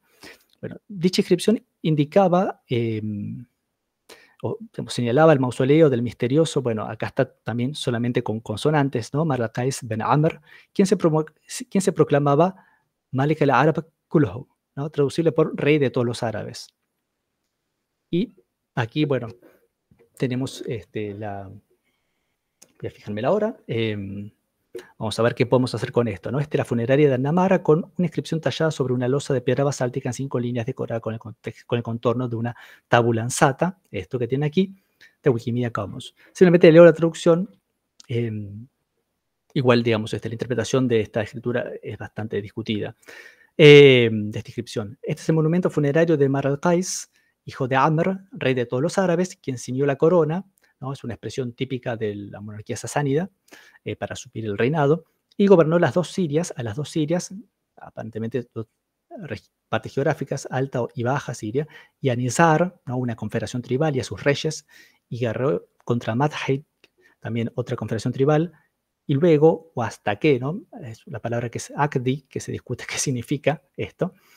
Perdón, no lo estaba señalando acá, Akdi. Con su lanza, luego llegó con su lanza al umbral de Najran o Najran, localidad de la que habremos de hablar, ¿no? En el sudoeste de Arabia, en el dominio de Shammar, una confederación tribal, y gobernó Ma'ad, otra confederación tribal, y de sus hijos autoridad sobre los pueblos sedentarios, y estos fueron encargados por él, esto también es bastante discutible, como lectura, no por los persas ni por los romanos, lectura incierta, y ningún rey alcanzó este rango. Bien. Antes que él, ¿no? Luego murió en el año 223, igual 328 en el tercer día de Kislul, ¿no? Bien. Bueno, ríos de tinta han corrido sobre este último título, el más antiguo reclamo, ese de rey de todos los árabes, según algunos de una autoridad basada en el reconocimiento de una identidad política árabe expresada en una lengua indudablemente vinculada a dicha identidad. Para otros, digamos, se trata simplemente de una traducción del término, arabarges, una oscura designación de un funcionario romano de baja jerarquía, de funciones imprecisas pero ligadas al ámbito de las fronteras desérticas, ¿no? Un oficial de aduanas podría ser en alguna acepción. Ambos extremos resultan insostenibles, ¿no? La idea de que quien se llama así, que se hace construir una inscripción funeraria de semejante tenor, es un mero funcionario de bajo rango, ¿no? Eso es insostenible. Y, digamos, también la idea de que este es un líder de una especie de Estado autónomo árabe, ¿no? De una fecha tan temprana, ¿no? Muerto en el 328. Bien, ambos extremos resultan insostenibles. Hemos tenido el privilegio de participar en la sesión preparatoria del artículo publicado en 2021 por el Jalad bajo este título, The Particle Acti in the Namar Inscription, donde se discutirá esto.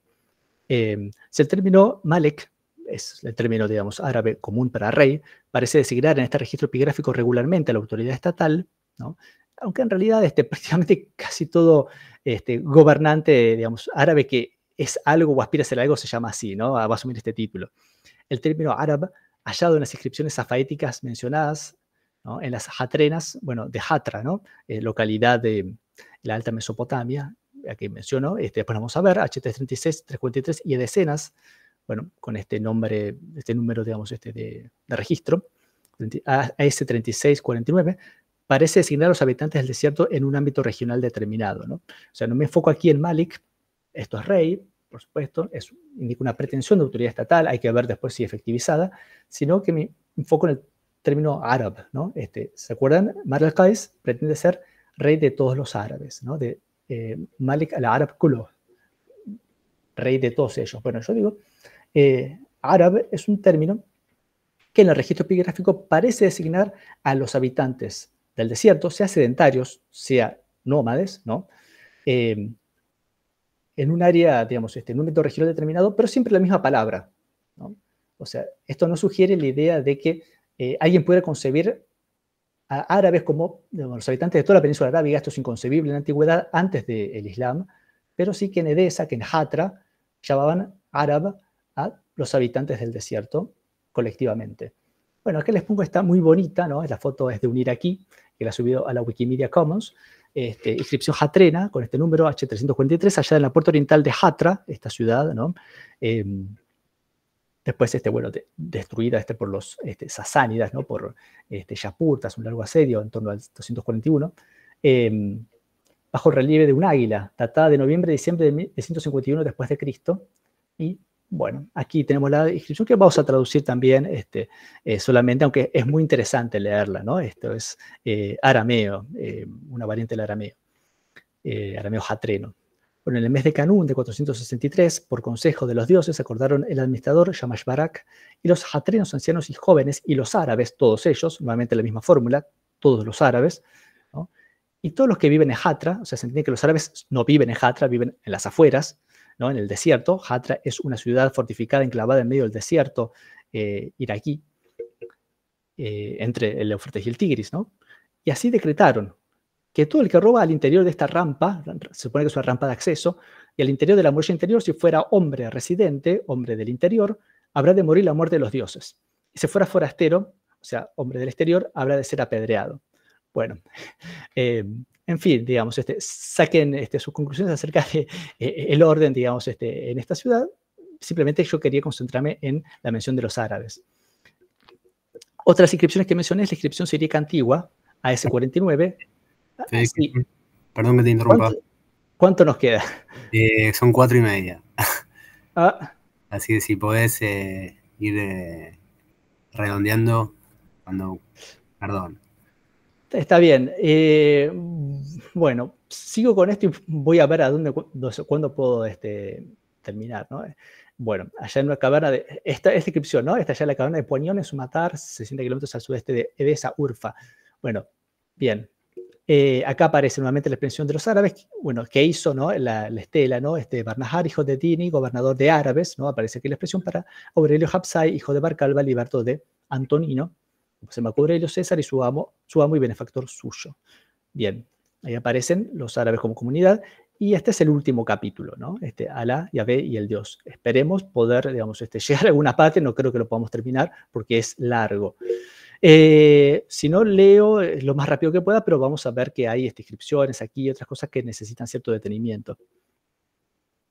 Bueno, como he sostenido, pese a la existencia transitoria en tiempos preislámicos de formaciones protoestatales pasibles de caracterizarse como árabes o de estados establecidos, como aquel del Yemen, lingüísticamente al menos en proceso avanzado de arabización, pero incapaz de hacer frente al desafío ideológico planteado por la expansión de un cristianismo asociado al orden romano, no fue sino hasta que un culto monoteísta surgió asociado a un nombre específicamente árabe, Alá, ¿no? De esto ya hablamos, que se dieron las condiciones necesarias para la aparición de, parafraseando el título de la obra de Julius Wellhausen, un imperio de los árabes. La evidencia material actualmente disponible no nos permite más que especular como dicho nombre divino, atestiguado en varios registros, incluyendo la propia tradición árabe islámica, como nombre de una divinidad pagana menor en tiempos preislámicos, llegó a convertirse en ello, pero podemos explorar la carrera de los otros nombres del dios en Arabia. Bien. del Dios con mayúscula, ahí me refiero al Dios único. Parece prudente, antes de abordar la discusión sobre la historia de la llegada de la concepción monoteísta al sudoeste de Arabia, hacer un repaso de la historia política y religiosa de esta escasamente conocida periferia del mundo antiguo. Si bien la civilización yemenita se encontraba establecida desde comienzos del primer milenio antes de Cristo, favorecida por un régimen de lluvias que habilitaba la agricultura en una extensión desconocida al resto de la península, y si bien se encontró muy prontamente organizada estatalmente, los reinos rivales resultantes solo conocieron la unificación a fines del siglo III después de Cristo, cuando el reino meridional de Himyar, robustecido tras repeler una invasión aksumita, o sea, etíope, conquistó el reino central de Sabah, circa 275, y finalmente anexionó al remoto Hadramaut, circa 300, ¿no? Esta labor de unificación fue sellada con la adopción del calendario himyarita, de un lenguaje oficial único para la escritura, el sabeo y sobre todo de una reforma religiosa. Esto es lo que nos va a interesar. La singularidad de dicha reforma radica en que los reyes del reino unificado del Yemen abandonaran, y esta decisión se refleja en el registro inscripcional a partir del 320 o circa 320, el apoyo al culto pagano politeísta y volcaran su favor al judaísmo, aunque aparentemente sin adoptar ellos mismos aquella religión, los reyes. En todo caso, es a partir de circa 380 que desaparece toda inscripción explícitamente politeísta, produciéndose una ruptura abrupta en la evolución de las ideas religiosas yemenitas que no deja de tener su reflejo en las inscripciones. En vez de manifestar una evolución de los conceptos religiosos nativos para expresar la nueva creencia, encontramos la adopción de una terminología importada basada en préstamos del hebreo y del arameo. Una parte de la aristocracia, entonces, adhiere a un judaísmo ritualmente estricto, mientras que el resto de la población adopta un monoteísmo judaizante menos exigente. Acá tengo dos fotos a color y en blanco y negro de la inscripción de Beit al-Ashwal 1. En fin, acá tenemos la datación y su ubicación en Zafar, que es la capital, ¿no?, de este reino. Bien, acá tenemos un detalle, simplemente las fotos son muy lindas, en blanco y negro y en color, del monograma central, ¿no?, que tiene una inscripción en hebreo, lo cual, digamos, confirma de que esto no es, digamos, quien mandó hacer esta inscripción, no era uno de los judaizantes, sino que era un adherente, ¿no?, de la religión judía de pleno derecho. Y leo rápidamente la traducción. Estamos leyendo aquí, ¿no? Yehuda Yaakov construyó, puso los cimientos y finalizó su palacio Yakrub, ¿no?, el nombre del palacio. Esto es uno de los monogramas, desde los cimientos hasta su cima, con la ayuda y la gracia de su Señor, quien le creó, el Señor de los vivos y de los muertos, el Señor de los cielos y de la tierra, no me parece el nombre Yahvé, me parece Tetragramaton, quien creó todo, y con los rezos de su pueblo, Israel, y con el apoyo de su Señor. Bueno, este es el nombre del rey, ¿no? Zara Ammar Ayman, rey de Saba, de Zuraidan, de Hadramaut y de Yamnat. Esta es la titulatura, y con el apoyo de sus hijos y sus parientes, lo que sigue a reconstrucción incierta es esto, ¿no?, que está roto. Bueno, está el monograma izquierdo que dice Yehuda, el nombre de que mandó esa inscripción, monograma central Yakrub, el nombre del palacio, monograma derecho Yaakov, que es digamos, el atributo del nombre. Bueno, hay un texto hebreo, ¿no?, que dice Ktaf Yehuda, Zhor el Letov, Amen Shalom Amen, ¿no? Escribió Yehuda, recuérdalo bien, Amén, paz, Amén, ¿no? Eso es lo que estaba acá en el centro, aquí. Bien. Bueno, en su gestión coincidencia con la adopción del politeísmo, la adopción, ¿cómo decirlo?, el abandono del politeísmo aquí, bueno, un error grave mío, el reino unificado del Yemen conoció una expansión sin precedentes al interior de la península arábiga desde el siglo IV, o la adopción del monoteísmo quizás. Esta política, una vez más, no fue ejecutada por los mismos reyes, sino por una sección de la aristocracia, los Zuyasan del Hadramaut occidental, quienes tomaron como aliados a la tribu árabe de Kinda, establecida desde circa 200 en el oasis de Qaryat el-Fawr. Recuerden esa pintura mural que vimos al principio, así como a los grupos a esta subordinados. Como fruto de varias campañas militares entre circa 420 y circa 445, todo esto es bastante incierto en cuanto a la datación, la expansión del poderío yemenita en la Arabia Central y Occidental fue reconocida con la anexión oficial a la extensa titulatura de los reyes sabeos, que ya vimos anteriormente, del término, y de los árabes de las tierras altas y de la costa. La vasta confederación centroarábica de Ma'ad, que vimos en la inscripción de Annamara, como quizás la de Modar, también en Annamara, de la Arabia Occidental, fueron sometidas al mando de Kinda, sin duda a expensas de los clientes sasánidas, la dinastía de los Nasridas de Al-Hira. Esto es cerca de Kufa, en la Arabia en el Irak del Sur.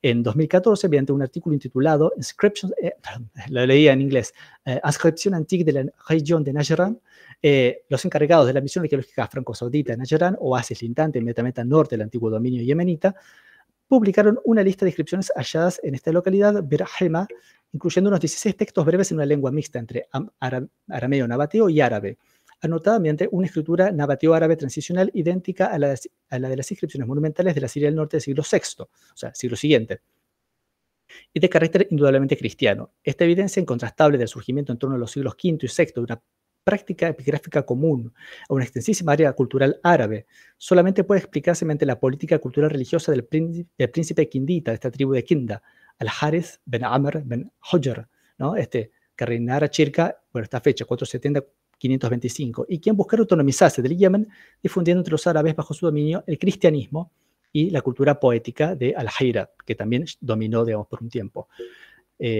Desconocemos cuándo exactamente fue establecida la comunidad cristiana en Najran, que ya hemos mencionado digamos, a partir de la inscripción de An-Namara, como Najran, aunque probablemente lo fuera en torno de mediados del siglo V, en torno de 450. Su presencia allí se encuentra atestiguada por primera vez por el texto Gais del martirio de Asqir, traducción a su vez de un texto original, un original árabe perdido, y que sitúa la muerte del obispo najranita Asqir durante la persecución desatada por el monarca yemenita, Shoreh Be'il Yaquf, reinante entre el 468 y el 480.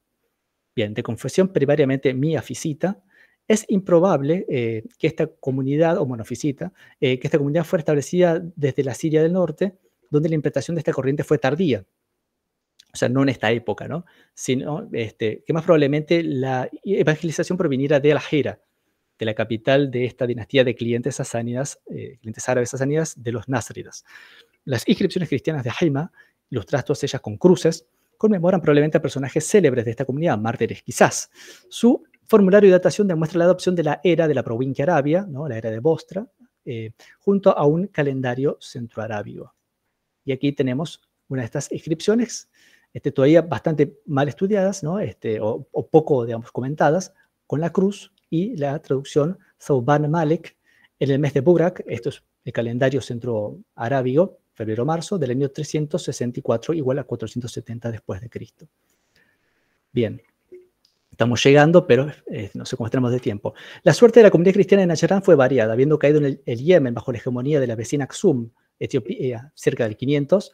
El poderoso monarca etíope Caleb el-Asbaha nominó a un tal, Mahdi Karib Yafur como su regente en Zafar, la capital del Yemen. Esta a su vez legó su dominio hacia 521-22 al personaje conocido en la tradición árabe como Yusuf Zunuwas, quien en un contexto de rápida difusión del cristianismo en la Arabia del Sur, se rebelara contra sus patronos aksumitas e iniciara la represión de los cristianos del Yemen, incluyendo en el 523 un feroz asalto al centro cristiano de Najran, de donde la inscripción que vimos recientemente. Igual está cerca, no está en el sitio de Najran actual. El episodio provocó la intervención del poder militar romano, el que en el 525 apoyó una nueva invasión etíope del rey Caleb, concluida con una fuerte represión de los judíos del Yemen y la implantación oficial del cristianismo en el reino sudarábigo. Una vez más, no obstante, el regente aksumita habría de ser derrocado, el virrey básicamente, hacia el 535 por un general etíope de este ejército invasor, Abraha. Sin independizarse nunca por completo de Aksum, Abraha gobernó enérgicamente como monarca del Yemen entre 535 y 565 o Chirca.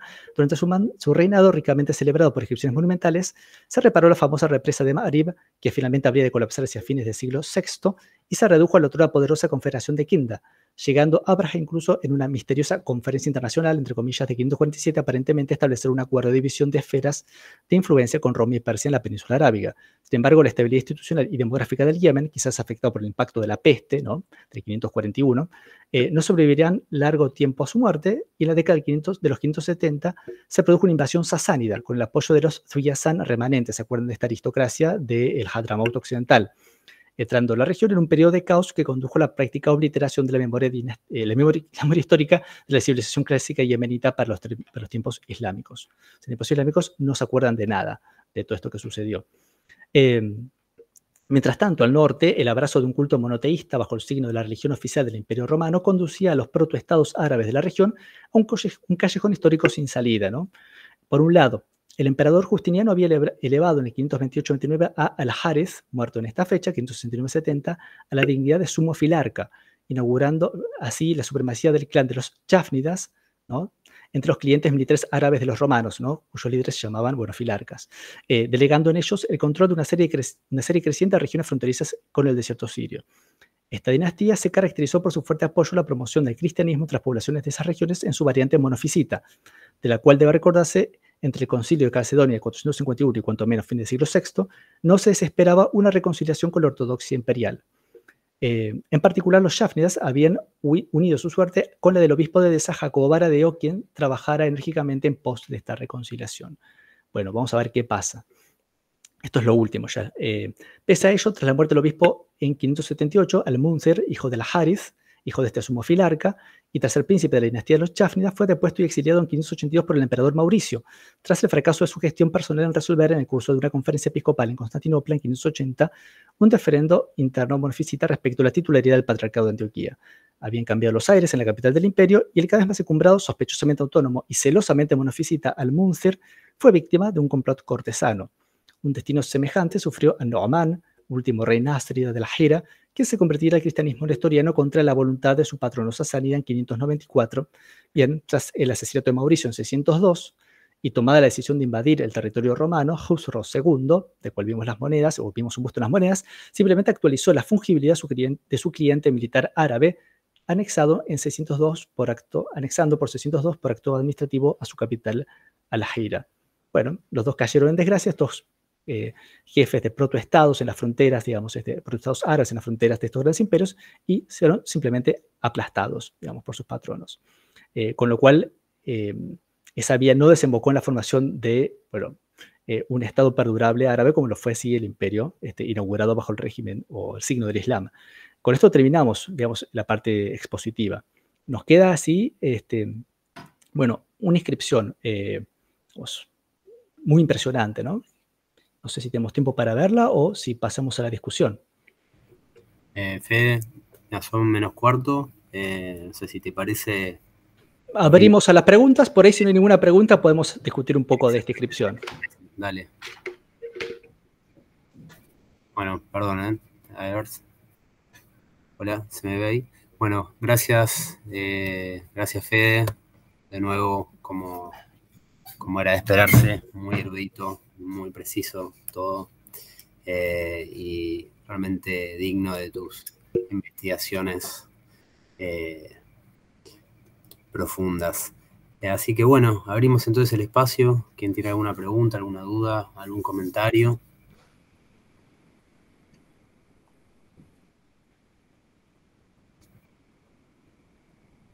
Bueno, a ver, ahí está. Bueno, aprovechamos que la pregunta es precisamente sobre la inscripción final, así que bueno, demos pie a eso. Adelante, Fede. Bueno, perfecto. Bien, entonces acá les mostraba dos fotografías de esta inscripción trilingüe, inscripción monumental, que se encuentra emplazada sobre la entrada del Martyrion, ¿no? Un edificio dedicado a un mártir, ¿no? Supuestamente, digamos, en proximidades del lugar donde, digamos, conoció su martirio, en Sabad, al sureste de Alepo, datado del 512, datado por el propio texto, ¿no? Bueno, esto sería el dintel, básicamente. Y esta es una inscripción muy, muy importante porque es una inscripción trilingüe. Aquí ven, digamos, el trazado de María Gorea.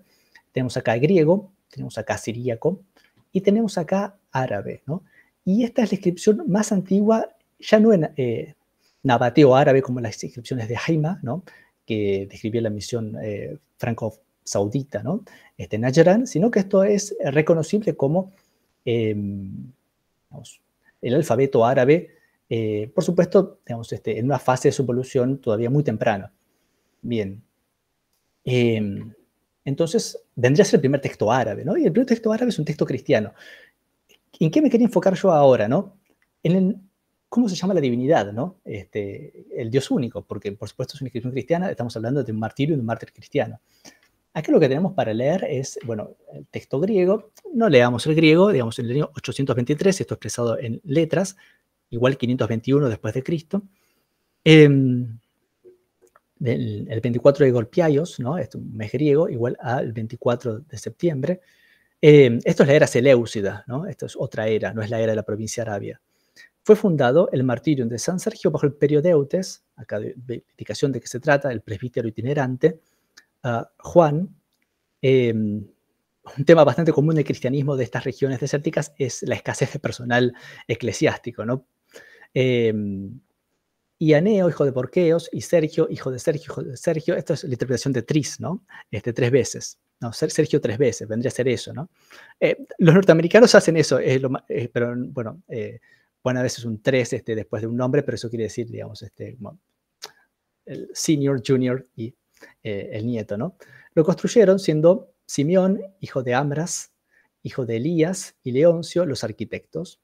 99, acá Z copa, que es igual a amén, básicamente tiene ese valor numérico. Y acá, más abajo, dice, bueno, Saturninos Asisos, Asisos hijo de Sergio, Asisos Marabarca, hijo de Marabarca. Bien, ¿dónde estaba esto? Acá está. Esto en griego y esto más acá abajo. Bien. No es lo que nos interesa, ¿no? Como se pueden imaginar. Vamos al texto siríaco, ¿no? Esto es una lengua semítica asociada al árabe, ¿no? Mi siríaco está un poco oxidado, pero trataré de leerlo o paso directamente a la traducción. Bueno, paso a la traducción, quizás va a ser mejor. Gloria al Padre, al Hijo y al Espíritu Santo, en el año 823, con palabras, en el 24 de Elul, uno de los meses, fue fundado, ¿no?, el Martirion, y Juan el Periodeutes, bueno, sea su recuerdo bendito, ¿no?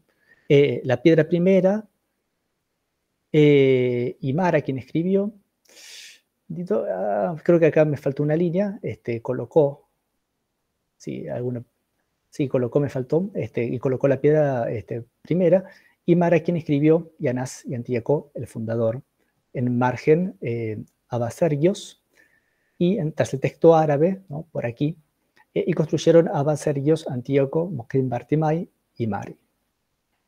Y vamos al árabe, que es lo que nos interesaba. Bueno, aquí está la transcripción de esto que está aquí. Ven que el comienzo está cortado. Aparentemente lo que dice, no sabemos cómo se pronuncia esta variante dialectal del árabe. Sakar, esto es el verbo del aspecto perfecto que se utiliza muchas veces para este tipo de imperativos, básicamente. Se supone que el aspecto perfecto indica que este pedido que se le hace a una instancia luminosa ha sido cumplido ya, digamos, por el mero hecho de enunciarlo.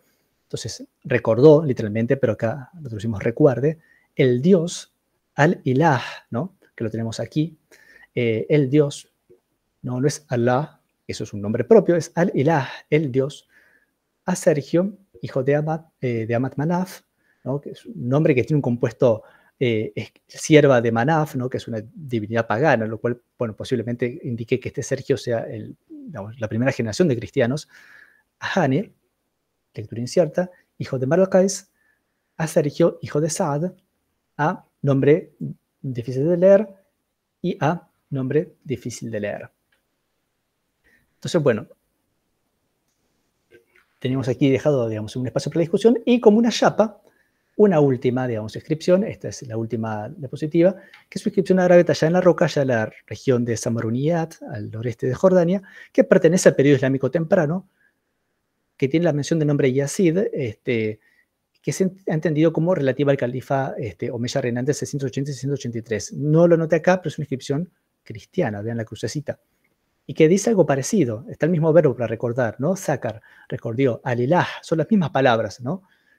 Yazid, el Malik, recuerde o recordó el Dios a Yazid, el rey, ¿no? Entonces, bueno, esto queda aquí como testimonio de este callejón histórico sin salida, como les decía, por supuesto de una perspectiva muy teológica, hacia, digamos, hacia la creación de un imperio, ¿no?, de los árabes que finalmente termine por consumar esta aspiración de la antigüedad tardía y de la antigüedad como un todo, ¿no?, de abrazar a todos los seres humanos, a todos los hombres, por así decirlo, bajo una única autoridad estatal, ¿no?, la idea de un imperio universal, ecuménico.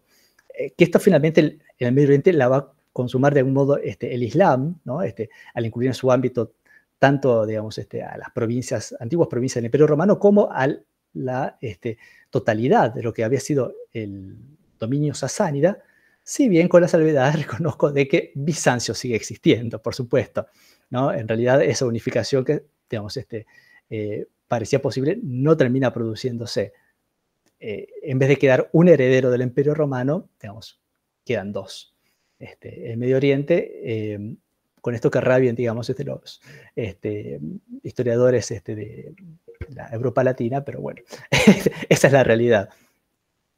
Bien, y aquí sí dejamos, ¿no? Con este testimonio del término entonces cristiano, que finalmente va a terminar supeditado a Alá. Ahora, los cristianos de lengua árabe, digamos, eventualmente terminaron reconciliados con este nombre divino y al día de hoy denominan a Alá, o denominan a Alá al Dios único del cristianismo, y no al Ilah, que es un mero epíteto, ¿no? El Dios, ¿no? Bueno, y ahí sí, si a alguno se le ocurre una pregunta en el interín, se acepta.